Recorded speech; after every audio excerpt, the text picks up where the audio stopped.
بسم اللہ الرحمن الرحیم۔ السلام علیکم۔ آج کی نئی ویڈیو میں ہم آپ کو خوش آمدید کہتے ہیں۔ امید ہے آپ سب خیریت سے ہوں گے۔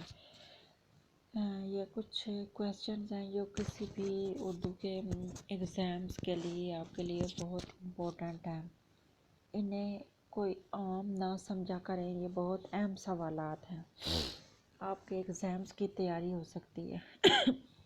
ایک آدمی کا خواب کس کی تصنیف ہے؟ رشید امجد رضوی۔ اچھا، فیض احمد فیض کہاں پیدا ہوئے؟ سیالکوٹ میں۔ ضرب المثل مکمل کریں۔ کاغذ کی ناؤ صدا نہیں بہتی۔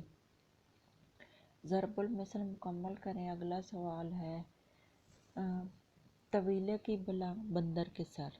ہاتھ کنگن کو آرسی کی یا سے کیا مراد ہے؟ ظاہر بات کہ ثبوت کی ضرورت نہیں۔ یہاں ظاہر ہے جو کچھ سامنے ہو ان کی پھر مزید ثبوت دینے کی کیا ضرورت ہے، لیکن کچھ لوگ پھر بھی بات نہیں مانتے۔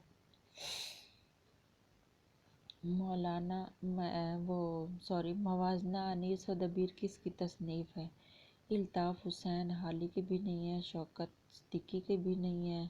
سی آپشن درست ہے، شبلی نعمانی کی ہے۔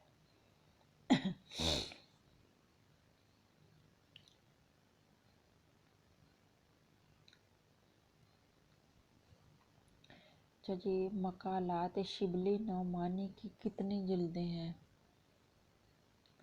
مقالات شبلی نعمانی کی کتنی؟ مقالات شبلی نعمانی ایک کتاب کا نام ہے کی 8 جلدیں ہیں۔ اچھا، اگلا سوال ہے پتا پتا بوٹا بوٹا حال ہمارا جانے ہے، جانے نہ جانے گل ہی نہ جانے باغ تو سارا جانے ہے۔ اس شعر میں گل کیا ہے؟ گل استعارہ ہے۔ یہ استعارہ تن استعمال کیا گیا ہے۔ اس میں جو گل لفظ ہے اس شعر میں یہ استعارہ تن استعمال کیا گیا ہے۔ ویسے تو اور بھی لفظ ہیں اور بھی الفاظ ہیں، جیسے پتا پتا ہے، بوٹا بوٹا ہے، گل ہے، باغ ہے، لیکن اس میں جو درست آپشن ہے وہ استعارہ ہے اور گل ہے۔ پانی بھرنا کا کیا مطلب ہے؟ غلامی کرنا۔ پانی بھرنا غلامی کرنا۔ پانی میں آگ لگانا سے کیا مراد ہے؟ متحمل مزاج کو بھڑکا دینا، یعنی غصہ دلا دینا۔ جو بہت صابر ہوں، صبر و تحمل سے کام لیتے ہوں، ان کو غصہ دلا دینا، انہیں تنگ کرنا، متحمل مزاج کو بھڑکا دینا۔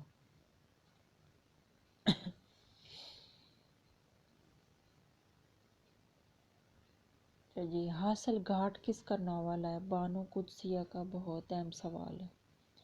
حاصل گھاٹ بانو قدسیہ کا ناول ہے۔ آب گم کس کی تصنیف ہے؟ مشتاق احمد یوسفی کی۔ آب گم کس کی تصنیف ہے؟ مشتاق احمد یوسفی کی۔ اچھا جی، علامہ اقبال کی تصنیف اسرار خودی کب شائع ہوئی؟ 1915۔ جی، آج کی ہماری ویڈیو اتنی تھی۔ ملتے ہیں ایک نئی ویڈیو کے ساتھ، تب تک کے لیے اپنا خیال رکھیے گا۔ اللہ حافظ۔